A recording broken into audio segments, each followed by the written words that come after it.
করিয়ে নেবেন, তবুও তাকে চলে যেতে হবে।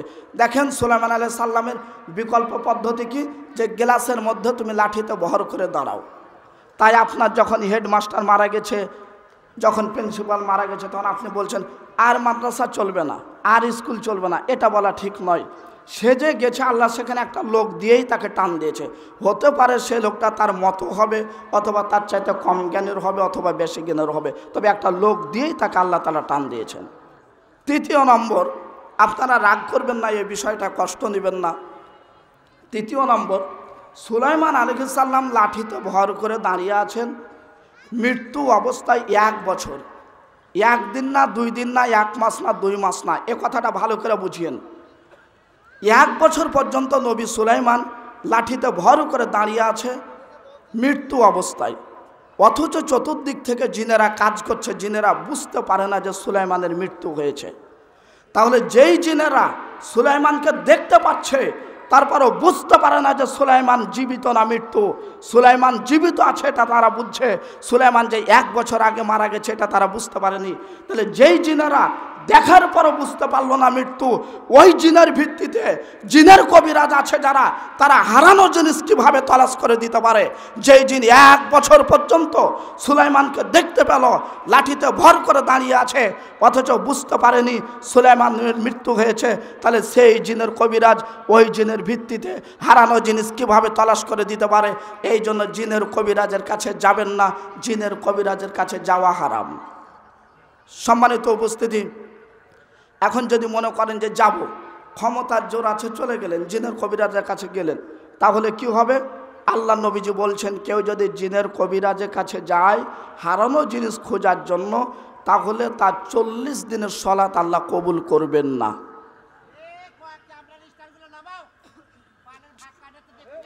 40 দিনের আল্লাহ ইবাদত কবুল করবে না, 40 দিন। সম্মানিত উপস্থিতি,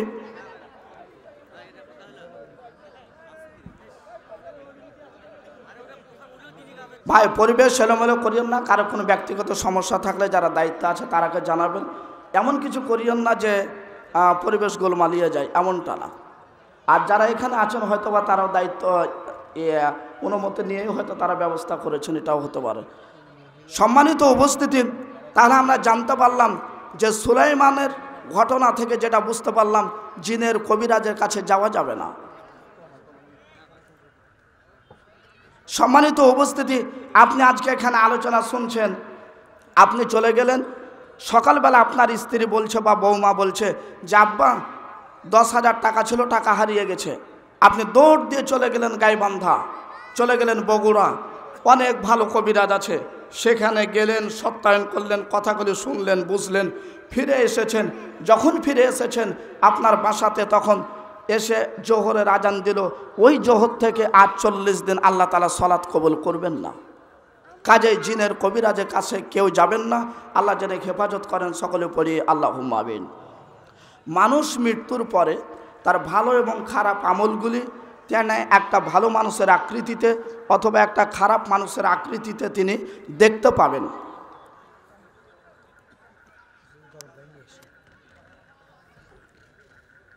তো মানুষ যখন মারা যায় তখন মানুষকে কবরে রাখা হয়। কবরে রাখলেই তাকে 3টি প্রশ্ন করে, 3টি প্রশ্ন করা হয়। কবরে রাখার পরে তাকে 3টি প্রশ্ন করবেন, মান রব্বুকা, মা দীনুকা, মান হাদা রাজুল আল্লাযী বুইসা ফীকুম। 3টি প্রশ্ন করা হয়।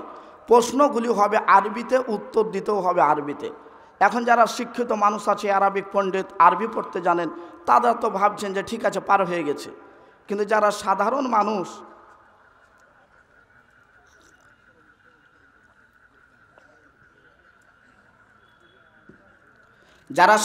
মানুষ, তারা ভাববেন যে আমরা আরবিতে কিভাবে উত্তর দেব। তো মনে রাখবেন, কবরের প্রশ্নের উত্তর শিক্ষার ওপরও নয়, আরবিক পণ্ডিত হওয়ার ওপরে নয়, কোরআনের প্রশ্ন, কবরের প্রশ্ন নির্ভর করে আমলের ওপর। আপনার যদি আমল সঠিক থাকে তাহলে আপনি উত্তর দিতে পারবেন। যদি আমল সঠিক না থাকে তাহলে উত্তর দিতে পারবেন না। মদিনা বিশ্ববিদ্যালয় থেকে পড়াশোনা করেছে, মিশর বিশ্ববিদ্যালয়ে পড়াশোনা করে এসেছে, কিন্তু আজান হলে সে আজানের মূল্যায়ন করেনি। কিন্তু রিক্সা চালক, ভ্যান চালক আজান হলে রিক্সার চাকা বন্ধ করে, আজান হলে ভ্যানের চাকা বন্ধ করে, কিছুই পড়তে জানে না, আজান হলে দোকান বন্ধ করে। এই লোকটা কবরে সুন্দরভাবে আরবিতে উত্তর দিবে, 1 সেকেন্ডের জন্য তার প্রশ্নের বাধা হবে না। তাহলে কবরের প্রশ্ন আপনি উত্তর দিতে পারবেন, আমল যদি সঠিক হতে থাকে। আর যদি সঠিক না হয় তাহলে আপনি উত্তর দেওয়া কোনো সুযোগ নেই। দেখেন আল্লাহ তাআলা কোরআনে অন্য জায়গায় তিনি বলছেন, সূরা আরাফে তিনি বলছেন যে আমি যারা জ্ঞানী গুণী মানুষ আছে তাদেরকে দিয়ে আমি জাহান্নাম পরিপূর্ণ করব। যে যাদের চোখ আছে চোখ থেকে দেখে না, কান আছে কান দিয়ে শুনে না, অন্তর আছে অন্তর দিয়ে সার্টিফাই করে না, এই লোকগুলিকে দিয়ে আমি জাহান্নাম পরিপূর্ণ করব। তো আল্লাহ তাআলা এত অঙ্গের মধ্যে এই 3টা অঙ্গ কেন খাস করলেন? চোখ, কান এবং অন্তর, এই 3টা কেন খাস করলেন? তো একটু বিশ্লেষণে যাই। আজকে আপনি মেডিকেল সায়েন্স বা মেডিকেল পরিচালক, মেডিকেলের ডাইরেক্টর হয়ে আছেন আপনি, কিন্তু যেদিন আপনি ছাত্র ছিলেন তখন আপনি শিক্ষক ক্লাস নিচ্ছে, তা আপনি বসে আছেন, শিক্ষক বোর্ডে কিছু লিখছেন, তো যেই লেখাটা লিখছে সেই লেখাটা আপনি চোখ দিয়ে দেখছেন, আর শিক্ষক যে লেকচার দিচ্ছেন সেটা আপনি কান দিয়ে শুনছেন, আর সে দেখা এবং শোনা লেকচারটা আপনি অন্তর দিয়ে সার্টিফাই করছেন। আজকে সেই লেখাপড়া শেষ করে আপনি মেডিকেলের পরিচালক। এখন আপনি মেডিকেলে থাকেন, আজান হলে আপনার কানে আজান যায় না। আল্লাহ তাআলা বলেন, বান্দা যখন তুমি ছাত্র ছিলে, আজকে তুমি হেডমাস্টার, আজকে তুমি বড় ব্যবসায়িক, আজকে তুমি মেডিকেল পরিচালক, অথচ যেদিন তোমার কানে তোমার ছোট ছেলে স্কুলে তুমি পড়াশোনা করছিলে, যখন শিক্ষক ব্ল্যাকবোর্ডে লিখছিল তখন তুমি লেখাগুলো দেখছিলে, যা দিয়ে দেখছিলে সেই চোখ হলো আমার দেওয়া, যে কান দিয়ে লেকচার শুনছিলে সেই কান হলো আমার দেওয়া, যে অন্তর দিয়ে সার্টিফাই করছিলে সেই অন্তর দেওয়া হলো আমার, সেই দেওয়া চোখ, সেই দেওয়া কান, সেই দেওয়া অন্তর দিয়ে আজকে তুমি মেডিকেলের পরিচালক। আজকে মেডিকেলে বসে থাকো, ওই চেম্বারে বসে থাকার পরে যখন আমার পক্ষ থেকে আজান হয় ওই চোখ দিয়ে মসজিদ দেখো না, ওই কান দিয়ে আজান শোনো না, ওই অন্তর দিয়ে সার্টিফাই করতে পারো না। তাই তোমরা খুব খেয়াল রাখো, রিক্সা চালক নয়, ভ্যান চালক নয়, যাকে মাস্টার বানিয়েছি, যাকে ডাক্তার বানিয়েছি, যাকে আলেম বানিয়েছি, যাকে পুলিশ বানিয়েছি, এই লোকগুলিকে দিয়ে আমি আল্লাহ, যারা আমার কান দিয়ে, আমার চোখ দিয়ে, আমার দেওয়া অন্তর দিয়ে বড় মানুষ হয়েছ, আজকে তুমি আজান শুনতে পাও না, এই লোকগুলিকে দিয়ে আমি তোমাদেরকে দিয়ে এই জাহান্নাম পরিপূর্ণ করব। সম্মানিত উপস্থিতি, জ্ঞানী হয়েছেন, জ্ঞানের মূল্যায়ন করিয়েন, নচেত ধরা আগে আপনারাই আমরাই খেয়ে যাব। সাধারণ পাবলিকের ভুল মানুষ সবাই ধরতে পারে, তবে ওই লোকগুলির ভুল কে ধরে, কে কথা বলতে পারে? আজকে বাংলাদেশে মানুষ অনেক, সত্যিকারে মানুষ পাওয়া কঠিন। একটা অফিসে যাচ্ছেন, অফিসে যে কাগজ নিয়ে গেছেন তো বলছে যে কাজ হবে না। কেননা তো কাগজে ভুল আছে, এটা দাঁড়ি হবে, কমা হবে, এটা ভুল আছে, এটা হবে না। তো ঠিক আছে, কাগজটা নিয়ে ফিরছেন, তখন বলছে যে 2-3 জন বাম দিক ডান দিক পিছন দিক থেকে এসে বলছেন, ভাই 2000 দেন, আরেকজন বলছে 3000 দেন, আরেকজন বলছেন 1000 দেন। কি না, তো তাহলে আপনার কাজটা হয়ে যাবে। তো কেন? কাগজই তো ভুল আছে। বলছে, আরে কি বলেন, 3000 দেন না, কাগজের কিসে ভুল, কাগজই লাগবে না, কাজ হয়ে যাবে। এই সমাজ এটাই আছে, যারা এই টাকা ভক্ষণ করেন হিসাব অন্যরকম হবে। রাস্তাঘাটে যেখান সেখান টাকা যাকে তাকে ধরে নিয়েন না। বেতন যদি 40,000 হয়, ব্যাংকে যদি 60,000 টাকা জমা হয়, তাহলে বেতনের বাইরে যেটা হয়েছে খুব ভালো করে হিসাব রাখতে হবে, টাকা এসেছে কোথা থেকে, আপনাকে হিসাব দিতেই হবে। বাংলাদেশে যারা মাঠে কাজ করে তাদের জন্য বক্তব্য তো প্রয়োজন হয় না। যারা চোর ডাকাত, তারা আগে চোর ডাকাত ছিল, রিক্সা চালায়, চোর ডাকাত ছিল যারা গম চুরি করে, চোর ডাকাত ছিল আম চুরি করে। বর্তমানে চোর ডাকাত যারা, তারা এত কঠিন পরিবেশে গেছে, তাদের পায়ে সুন্দর জুতা আছে, সুন্দর মোজা আছে, পোশাকটাও ভালো আছে, কলমের ঘুচা দিয়ে কোটি কোটি টাকা চুরি করে আছে। বুঝবে সেদিন, আজকে যদিও বলার সুযোগ নাই, কিন্তু সেদিন বুঝবে, যেদিন কবরে যাবে সেদিন ফেরেশতা শক্তভাবে হিসাব নেবে, টাকা পেয়েছ কোথায়, হিসাব দিয়ে পার হও। আজকে যদি কালকে যদি বাংলাদেশ সরকার ঘোষণা করেন চোরের হাত কেটে নিব, তাহলে আমার মন বলে না গাইবান্ধার যারা রিক্সা চালায় তারা চোরের খাতায় যাবে। তবে ওই লোকগুলি যাবে যারা 60,000 বেতনে চাকরি করে, কত টাকা চুরি করে রেখেছে সে ভালো জানে। কথা কষ্ট নেবেন না, বাম দিকে নেবেন না, পরিবেশ এটাই। আপনি অফিস আদালতে গেলে দেখতে পারবেন মানুষ কোথায় আছে, মানুষ তাকে দেখতে মনে হচ্ছে আপনিও স্যার বলেন আমিও স্যার বলি, কিন্তু বাস্তবে ফেরেশতা কাউকে স্যার বলতে জানে না। সম্মানিত উপস্থিতি, আপনাকে এই কথাগুলি বলে স্মরণ করাতে চাচ্ছি ওই আল্লাহকে, যে আল্লাহ আপনাকে মুখ দিয়ে পাঠিয়েছেন রিজিক, তিনি আপনাকে ওখান থেকে পাঠাবেন। অত আপনাকে চিন্তা ভাবনা করে ছিনতায় লুচ্চামি রাহাজানি করার চেষ্টা করতে হবে না। আল্লাহ যেন বাঁচিয়ে রাখেন। সকলে পড়ি আল্লাহুম্মা আমিন। যে কথা বলছিলাম, কবরে 3টি প্রশ্ন হবে। মান রাব্বুকা মা দীনুকা মান হাদা রাজুল আল্লাযী বুইসা ফীকুম। একজন ব্যক্তি ফেরেশতা এসে বলবে মান রাব্বুকা, তোমার রবকে, মা দীনুকা, তোমার দিন কি, মান হাদা রাজুল আল্লাযী বুইসা ফীকুম, এই ব্যক্তিকে চিনতে পারো কিনা, তোমার মন্তব্য কি, এই লোকটাকে চিনো কিনা, তোমার মন্তব্য কি। রবের বিধান যদি পালন করে থাকেন তাহলে উত্তর দিবেন রব্বি আল্লাহ। দিন ইসলাম যদি পালন করে থাকেন উত্তর দিবেন দিন আল ইসলাম। যদি মোহাম্মদ সাল্লাল্লাহু আলাইহি সাল্লামকে নবী হিসাবে মেনে থাকেন তাহলে উত্তর দিবেন হাদা মুহাম্মাদুর রাসূলুল্লাহ সাল্লাল্লাহু আলাইহি ওয়াসাল্লাম। যেমনই উত্তর হবে তেমনি আল্লাহ ঘোষণা দিবেন অথবা ফেরেশতার মাধ্যমে ঘোষণা হবে ফাফরিশুহু মিনাল জান্নাহ ওয়ালবিসুহু মিনাল জান্নাহ ওয়াফতাহু লাহু বাবান ইলাল জান্নাহ।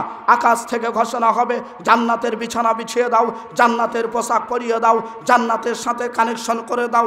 আপনার খুশির সময় পোশাকটাও জান্নাতের, বিছানাটাও জান্নাতের, জান্নাতের সাথে কানেকশন আছে। সুখ বলতে আর কিছু নয়, বহু সুখের মধ্যে পড়েছেন। জান্নাতি পোশাক, জান্নাতি বিছানা। মা ও বোন সহ সকলকে আমি বলে যাই, কবরে একটা পোশাক আসবে, সেই পোশাক টিকতে যেয়ে পোশাক টিকে কিনা বিবেচনা আপনার। যা কবরে একটা বিছানা পাবেন, এই পৃথিবীর বিছানার কারণে ওই বিছানা টিকে কিনা বিবেচনা আপনার।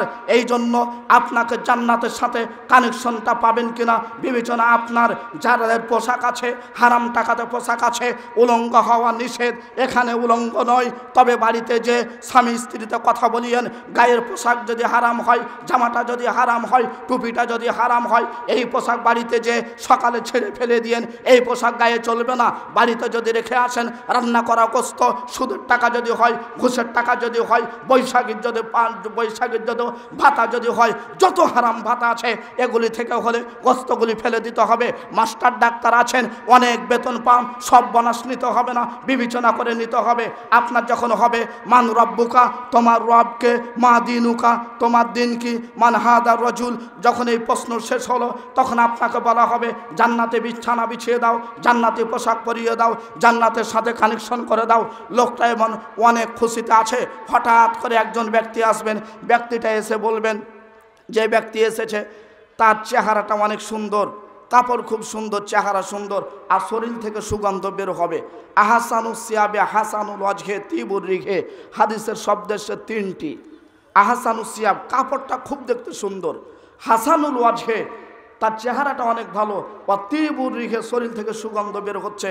3 গুণ বিশিষ্ট একটি লোক এসে বলবেন বাশির আও আবশির, তুমি শুভ সংবাদ গ্রহণ করো।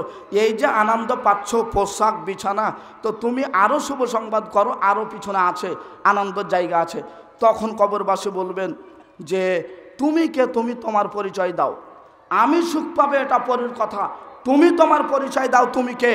তোমাকে দেখতে এত সুন্দর লাগে, তোমার কাপড়গুলি এত সুন্দর, তোমার পোশাকগুলি এত সুন্দর, তোমার শরীর থেকে সুগন্ধ বের হচ্ছে, তুমি পরিচয় দাও, তুমি কে।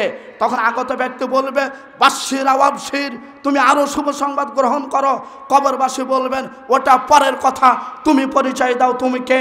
তোমাকে দেখতে এত সুন্দর, পোশাকগুলি এত সুন্দর এবং শরীর থেকে সুগন্ধ বের হচ্ছে।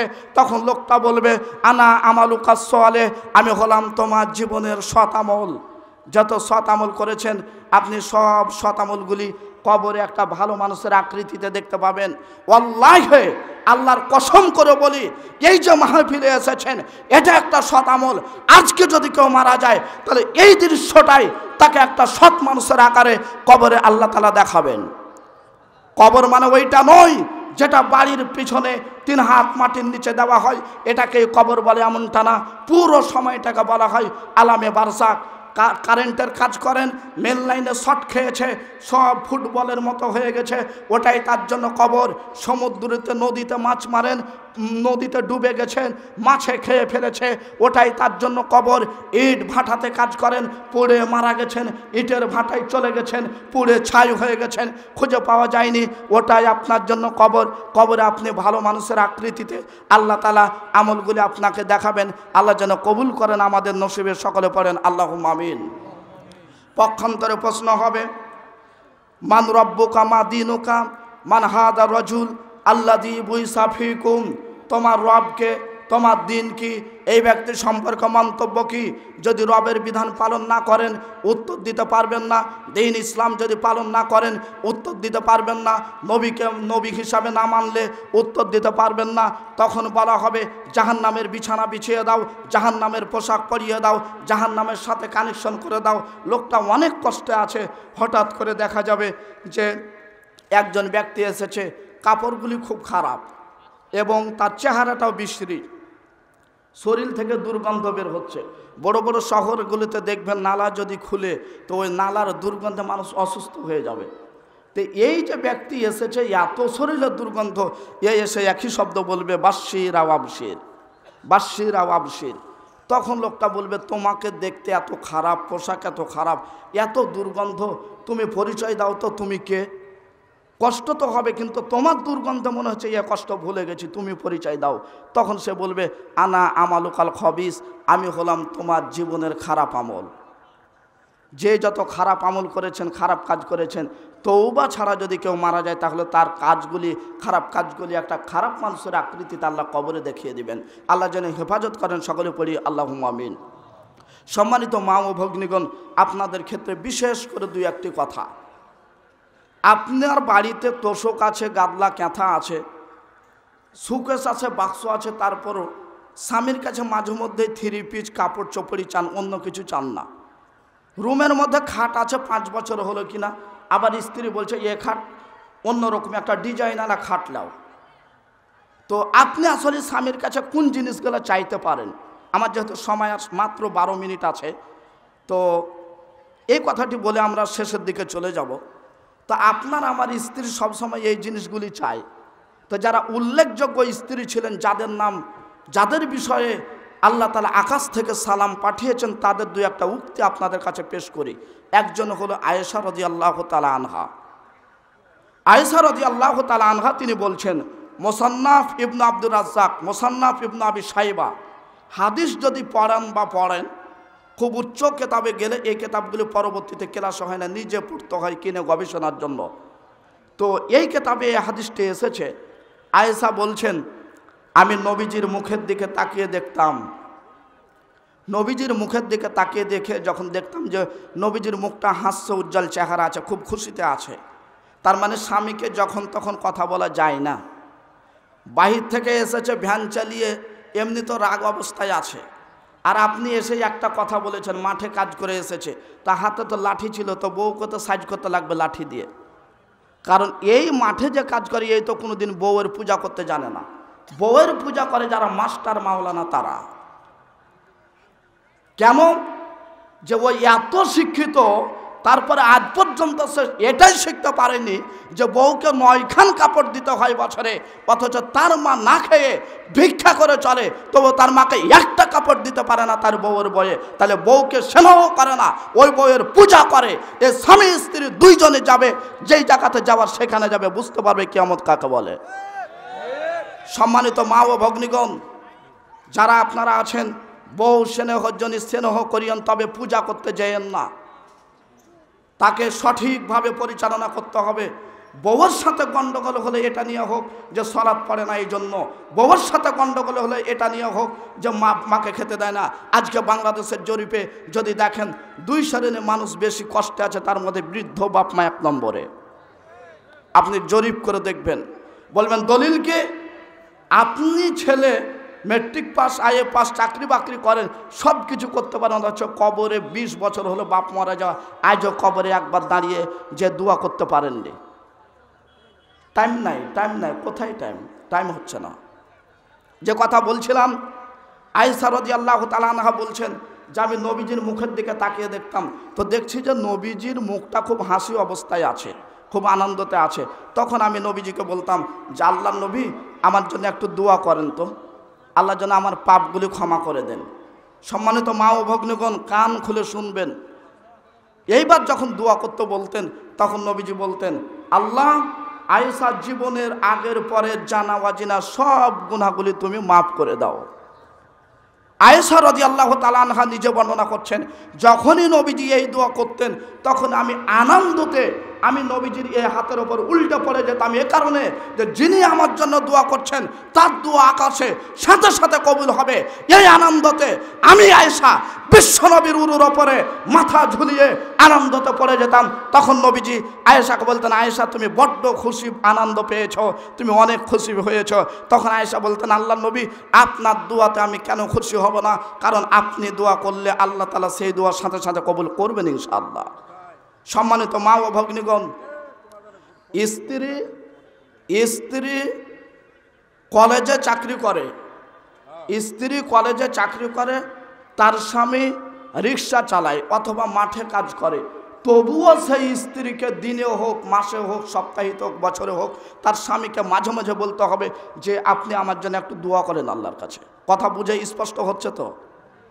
যদি স্বামী স্ত্রী কামেল মাদ্রাসার প্রিন্সিপাল হয় আর তার স্বামী যদি ভ্যান চালায়, তবুও তার স্ত্রীকে দিনে হোক, সপ্তাহে হোক, মাসে হোক, একবার করে যখন তার স্বামী খুশি থাকবে তখন বলতে হবে স্ত্রীকে যে আপনি আমার জন্য আল্লাহর কাছে দোয়া করুন। আর তার স্বামী শুধু এই বাক্যটাই বলবে, আল্লাহ তার জীবনের গুনাহ খাতা তুমি মাফ করে দাও, আরবি লাগবে না। সম্মানিত মা ও ভগ্নীগণ, আলোচনা যদি শুনে বুঝে থাকেন তাহলে স্বামী কোন পর্যায়ে দেখতে হবে না, দোয়া আপনাকে চাইতে হবে। সম্মানিত উপস্থিতি, আরেকটু সামনে আগাই, তাহলে স্ত্রী যারা রয়েছেন তারা স্বামীর কাছে দোয়া চাইবেন। স্বামীকে আপনার পড়া লাগবে না, শুধু এ বাক্য যাতে বলতে পারে যে আল্লাহ আমার স্ত্রীকে ভালো রাখো, তার গুনাহ মাফ করে দাও, তাহলে আপনি আপনার স্বামীর কাছে দোয়া চাইবেন। এটা আপনি বাধ্য চাইতে হবে। আর একটা বিষয়, এই হাদিসটাও সেই কিতাবগুলিতে এসেছে, আল্লাহ নবীর স্ত্রী আয়েশা তিনি বলছেন যে আমি নবীজিকে কাপড় চোপড়ের এত দায়ভার চাইতাম না, জামাকে এটা দেন ওটা দেন। আমি আয়েশা নবীজিকে বলতাম যে আল্লাহর নবী, আমি আপনার কাছে একটা বিষয় চাই, আপনি কি দিবেন না? দেখেন আয়েশার দাবি কেমন স্বামীর কাছে, আপনার স্ত্রী কি দাবি করে। আল্লাহর নবীর স্ত্রী আয়েশা বলছেন যে আমি নবীজিকে বলতাম, আল্লাহর নবী আমি আপনার কাছে একটা বিষয় চাই। কি সেটা? না, তা আমার মন চাচ্ছে যে আপনি আমাকে একটা জিনিস দেন। কি সেটা বলো না তুমি। তখন বলছেন আমার মন চায় যে আপনি কাবা ঘরের ভিতরে আমাকে ঢোকার সুযোগ দিবেন, কাবা ঘরের ভিতরে যে আমি 2 রাকাত সালাত আদায় করব। দেখেন স্ত্রী কাকে বলে, স্বামীর কাছে কি দাবি করেছে? কাবা ঘরের ভিতরে প্রবেশ করতে চায়। আপনার স্ত্রী কয়দিন বলেছে যে টাকা তো অনেক আছে, চলেন উমরা করতে যাব? না, ওই কিনবে 60,000 টাকা দামের পালং খাট, এই দাবি। ওই ডিজাইন ফুল মার্কা মেক্সি উঠেছে ওটা কিনবে, 3 পিস কিনবে। কিন্তু আয়েশার চিন্তা দেখেন, আয়েশা চাচ্ছে যে নবী যে আপনার কাছে একটাই বিষয় চাই, সেটা হলো আপনি আমাকে কাবা ঘরের ভিতরে যেয়ে প্রবেশ করান, আর সেখানে আমি 2 রাকাত সালাত আদায় করব। এই কথা বললেন। তখন আল্লাহ নবীজি দেখেন আয়েশার কিভাবে পূরণ করলেন। তখন আল্লাহ নবীজি তাকে নিয়ে গেলেন, অথচ আয়েশা রাদিয়াল্লাহু তাআলা আনহা, অথচ আল্লাহ নবীর স্ত্রী আয়েশা তিনি মসজিদে নববীতে পাশে, সেখানে তিনি আছেন, মসজিদে নববীতে তিনি যান আসেন, অথচ তার দাবি নবীজির কাছে যে কাবা ঘরের ভিতরে প্রবেশ করব। তখন আল্লাহ নবীজি তাকে নিয়ে যে বলছেন, ফাদখুলিল হিজরা ফাইন্নাহু মিনাল বাইত, তুমি এই হিজরে হাতিমে প্রবেশ করো, এটা হলো কাবার অংশ। তাহলে যারা হজ করে এসেছেন দেখবেন যে কাবার উত্তর সাইডে একটা জায়গা ফাঁকা আছে, ওই জায়গাটা ঘেরা থাকে, এই জায়গাটার নাম বলা হয় বাংলাতে হাতিম, আরবি কোরআনে হাদিসে বলা হয়েছে হিজির শব্দ। এই জায়গাটা হলো কাবার অংশ, এই জন্য তাওয়াফ করলে তার বাহির দিয়েও তাওয়াফ করতে হয়। এখন আপনার সাথে কথা যে আল্লাহ নবীজি কাছে স্ত্রী আয়েশা চাইলেন কাবা ঘরের ভিতরে প্রবেশ করার জন্য 2 রাকাত সালাত পড়বে, ওই হাতিমে যে প্রবেশ করলেন 2 রাকাত সালাত আদা করলেন। আর আপনার স্ত্রী কখন আপনার কাছে কি চাই? সম্মানিত মা ও ভগ্নীগণ, আপনার স্বামীকে আপনি বলবেন যে আমি যে রুমে সালাত পড়ি ওই রুমটা ভালো আছে না, আপনি টাইলস করে দেন। আমি বছরের টাকা অনেক ইনকাম হয়, আপনি একবার করে বছরে চলেন 5 দিনের মতন উমরা করে আসি। এইভাবে ভালো ভালো জিনিস আপনার স্বামীর কাছে চাইবেন, যেটা আয়েশা তিনি চেয়েছিলেন। যাই হোক, সময় আমার শেষ।